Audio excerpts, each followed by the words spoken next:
So Donald Trump is continuing to spiral as more and more people jump ship. He's watching Republicans endorse Harris Walz. He's watching independents endorse Harris Walz. And he's also watching MAGA influencers that he used to hang his hat on pack up ship and leave. He threatens them and they run back to him really quick. But I think he definitely sees that the wheels are starting to come off of this thing. And then he goes on Truth Social and he posts something like this. Kamala is in the administration now. She does nothing but complain about the terrible economy and inflation. Why doesn't she fix it now? Because she can't. She doesn't have a clue. Doesn't he realize how easy it is for us to just flip that script and say, okay, why didn't you fix it while you were president? You were president for 4 years, so why didn't you do it when it was on your watch? He couldn't, because he didn't have a clue. He's in panic mode now, and the only thing he can do is a bunch of I know you are, but what am I type of rhetoric, and the only thing he can think to do is blame it on her and act like that the vice president can fix it in the next couple of months. She could do it all right now. He has his followers duped into believing that he could fix it on day one. Inadvertently, he's acting as though Vice President Harris could just wave a magic wand right now and make everything better. So it goes to show you that he doesn't know what he's talking about, and anybody that actually buys into his rhetoric, they don't really know what they're talking about either. But check out this next clip where he's very upset about people calling them weird, and he goes on to say that all they do is come up with catchphrases. This is hilarious. Take a look. Of the things I just said, then he said, I think J.D. Vance is weird. It's a word that they use. I think he calls me that too. No, we're not. We're very solid people. We want to have strong borders. We want to have good elections. We want to have low interest rates. We want to be able to buy a house. We want great education. We want strong borders. I think we're I think we're the opposite of weird. They're weird. You know what they do? They work with the press on coming up with a soundbite, just a soundbite. And every station that night, all the networks, CBS and ABC, NBC, they all said, oh, they were called weird. It's unbelievable. It's not a word that's really used too much in politics, but it's a terrible thing that they can do this. It's just a soundbite. No, J.D. Vance is a great patriot. This coming from the guy who is the absolute king of catchphrases. Any catchphrase he finds, he throws it on a piece of merch and tries to sell it back to his crowd. But he wants to accuse us of being the ones coming up with catchphrases. No, what this is, he's really upset because we're calling them for what they are. They're weird. More and more people are starting to catch on and speak out about this, and he just cannot stand it. He cannot stand the fact that his popularity is dwindling and he's losing support from Republicans, from independents, from MAGA influencers. He's starting to see the writing on the wall, and he's in panic mode. And I'm seeing people all over the place. People I knew, people I grew up with, people that I never thought would speak out on politics are finally starting to speak up and speak out, because when they hear him say things like, I'll be dictator on day one, I'll terminate the Constitution, or I will fix it so good you'll never have to vote again, those are things that aren't political, folks. Those are things that aren't about being a Democrat or Republican or independent. Those are things that makes you stop in your tracks and think about, hey, wait a minute, is this the country that we want for our children? Is this the future that we want? This is not what our forefathers and our grandfathers fought for at all. So I think more and more people are waking up to it. And we saw this great clip from Andy Giles out of Arizona, the mayor of Mesa, Arizona. Take a look at this one because he says it all, folks. Thank you. Thank you. I am the very proud mayor of Mesa, Arizona, but thank you. Thank you. But I have to say, I feel maybe a little out of place today. Partly because we're in beautiful Glendale. Okay, there's that. But as you may know, I'm a lifelong Republican. All right? Now, I have thank you for your warm response. I have to tell you that I do not recognize my party. It has been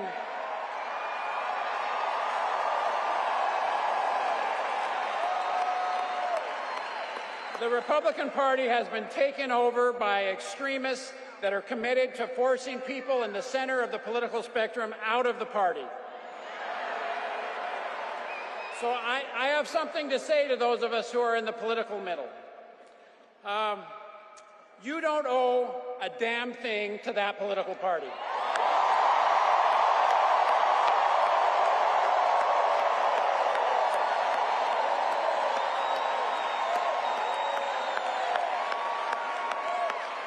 In particular, you do not owe anything to a party that is out of touch and is hell-bent on taking our country backward.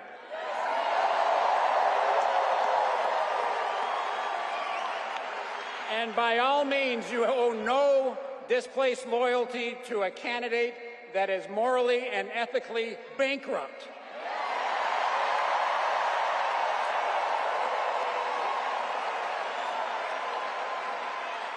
So again, to all of us, I would say, in the spirit of the great Senator John McCain, please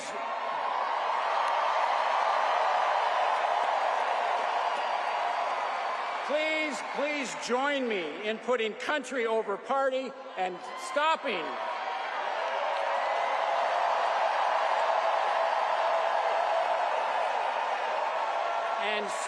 Donald Trump and protecting the rule of law, protecting our Constitution, and protecting the democracy of this great country.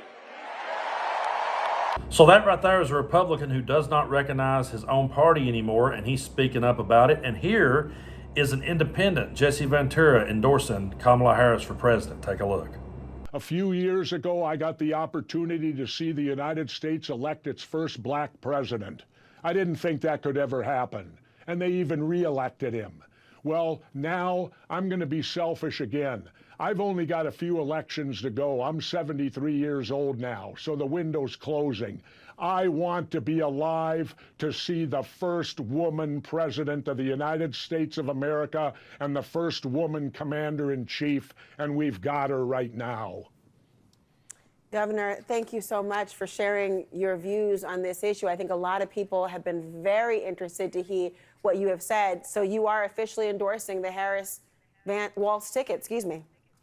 Yes, I want to see a woman president. It's time for a woman president. We men have screwed it up enough. So Andy Giles is a Republican, Jesse Ventura is an independent. I'm sure we would not agree on everything, but the one thing that we can all agree on is we want to see American democracy stay in place. We do not want to be ruled by an authoritarian dictator.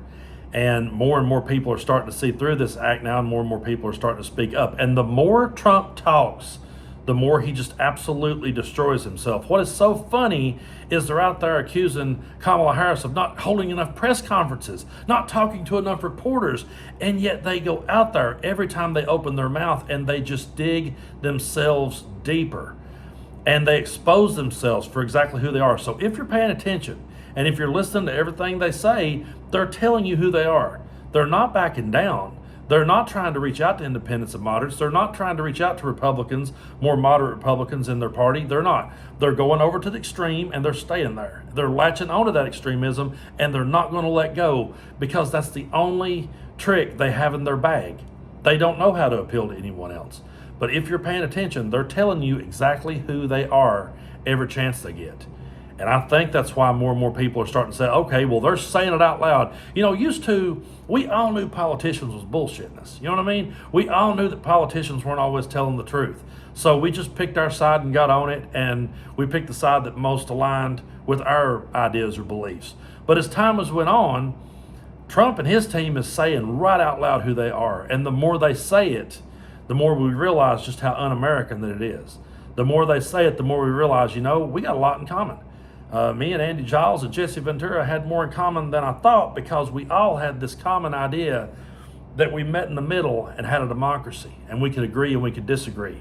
In Trump's world, we've seen time and again that you cannot disagree with him. The minute you step out of line, he sends the rest of the flock on you to just try and destroy you and cut you down. They're the party that wants to preach so hard against cancel culture, so hard against snowflakes, and yet every time their feelings get hurt, what do? They try to cancel somebody immediately and try to degrade them and demean them. So if I was a MAGA, if that's where I landed and I was over there trying to hang on to this act, I think I would stop and ask myself this: what's going to happen if I ever get tired of this? Where am I going to go? Am I going to be allowed to speak out? And then go back and replay all the times we've warned you about him wanting to be a dictator, wanting to terminate the Constitution, wanting to fix it to where you'll never have to vote again. And ask yourself, do I really want to stay on this sinking ship?